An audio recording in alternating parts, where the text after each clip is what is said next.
할렐루야. 오늘도 하나님께서 우리와 함께 하실 줄로 믿습니다. 주님과 동행하는 하루가 되시기를 축복합니다. 시골에서 농사를 짓던 젊은 부부가 도시로 이제 이사를 왔습니다.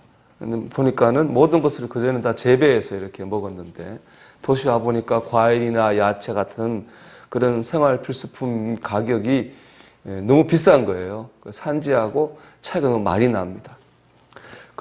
안 그래도 그런 마음을 가지고 있던 차에 참기름을 보고는 아주 충격을 받았습니다. 왜냐하면은 가격도 훨씬 비쌀 뿐더러 그게 진짜 참기름이 아니었기 때문에 그렇습니다.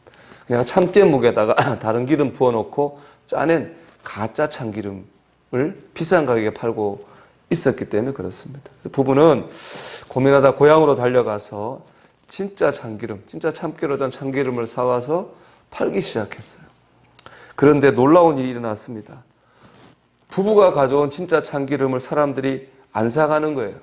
왜냐하면 이상한 냄새가 난다고 해서 안 사가요.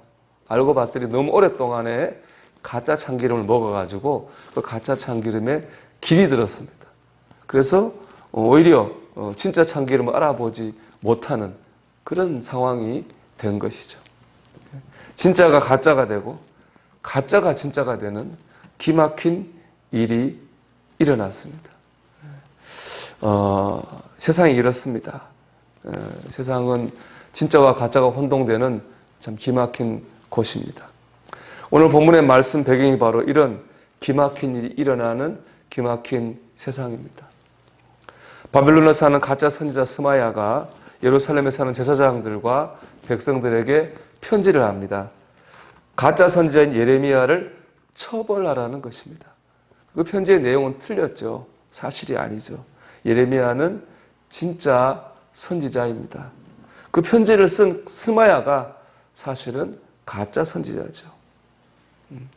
그런데 백성들은 하나님 놀랍게도 가짜 선지자 스마야를 진짜로 생각합니다.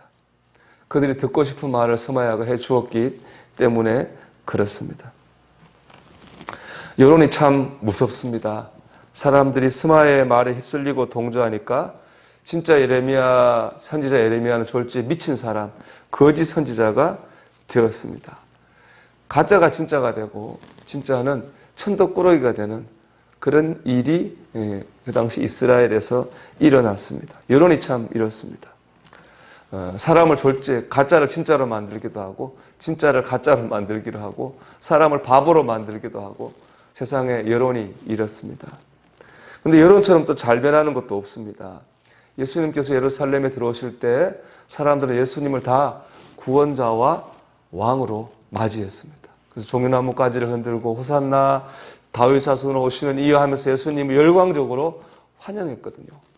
며칠 지난 다음 빌라도가 강도 바라바를 살려줄 것이냐 예수님을 살려줄 것이냐라고 묻자 사람들은 다 예수님을 십자가에 못 박여 죽이라고 그렇게 말했습니다. 구원자와 왕이었던 예수님은 졸지에 죽어야만 되는 죄인이 됐습니다. 며칠 사이에 사람들의 여론이 바뀐 거예요.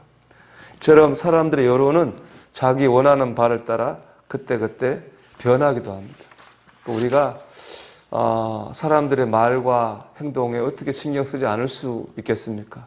그러나 그럼에도 불구하고 여론이 이런 것이기 때문에 우리는 세상이나 세상 사람들의 말에 휘둘려 살 필요가 없습니다. 우리는 오직 하나님과 하나님의 말씀 위에 서야 됩니다. 왜냐하면 하나님은 진실을 아시기 때문에 그렇습니다. 또 진실이 이기게 하시기 때문에 그렇습니다. 오늘 32절을 보면 이렇게 하나님 말씀하십니다. 그러므로 여호와께서 이같이 말씀하시니라. 보라, 내가 느헬렘 사람 스마야와 그의 자손을 벌하리니 그가 나 여호와께 패역한 말을 하였기 때문에 이 백성 중에 살아남을 그의 자손이 하나도 없을 것이라. 하나님은 진실을 아시고 진실이 이기게 하십니다. 진짜가 이기고 가짜가 망하게 하십니다.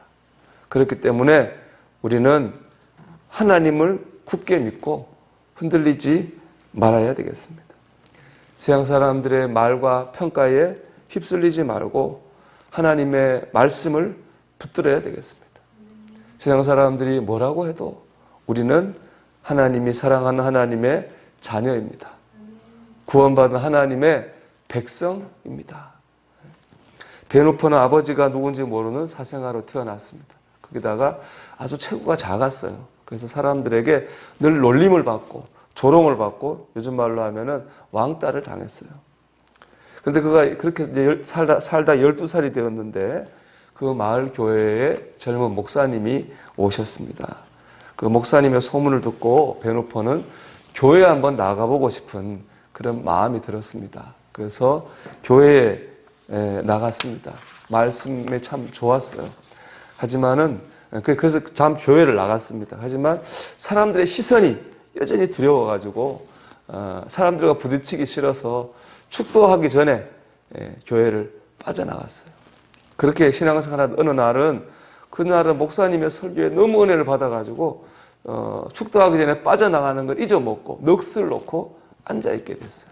축도가 다 끝나고 이제 나오려고 하니까 사람들이 줄을 서 있고 목사님 사람들과 한 사람들과 이렇게 인사를 하고 있는 거죠. 그리고 베누포를 보고 목사님이 물어요. 너 누구 아들이니? 베누포의 제일 단점이 아버지가 누군지 모르는 거잖아요. 분위기가 싸늘해졌어요. 목사님 다시 말합니다. 너 얼굴을 보니까 너 누구 아들인지 알겠다. 분위기가 더 차가워졌죠. 그 순간 목사님이 이렇게 말합니다. 너는 하나님의 아들이구나. 내 모습을 보면은 알 수 있겠다. 베누포는 당황해서 이제 예배당을 빠져나가는데요. 그 베누포의 등 뒤로 이렇게 목사님이 말했습니다. 이제부터는 하나님의 아들답게 훌륭하게 살아야 된다. 그렇게 말했습니다. 시간이 지나고 베누포는 테네시 주의 주지사가 됐습니다. 잘해가지고 2번이나 이제 재선에 성공하게 됩니다. 그리고 훗날은 이렇게 고백합니다.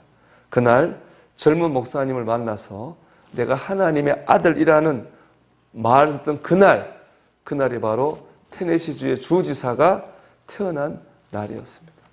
그날에 자기가 뭐예요? 거듭난 날이었다는 거예요. 그 전에 사람들이 사생활하고 놀리고 체고 작다고 놀리고 그때는 주눅 들어서 아무것도 할 수 없었지만 하나님의 아들이라고 하는 그 진리 위에 선 그날 그는 새로운 사람으로 거듭나게 된 것입니다.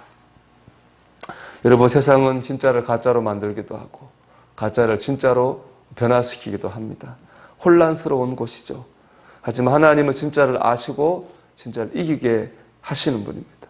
그렇기 때문에 우리가 오늘도 하나님을 바라보고 하나님의 말씀 위에 굳게 서야 되겠습니다. 오늘도 하나님의 자녀로 살아가는 저와 여러분이 되시기를 주의 이름으로 축원합니다. 기도하겠습니다. 하나님, 오늘도 하나님을 바라보고 하나님 말씀을 붙들고 살아가는 하나님의 자녀로 살게 하옵소서. 기도합니다.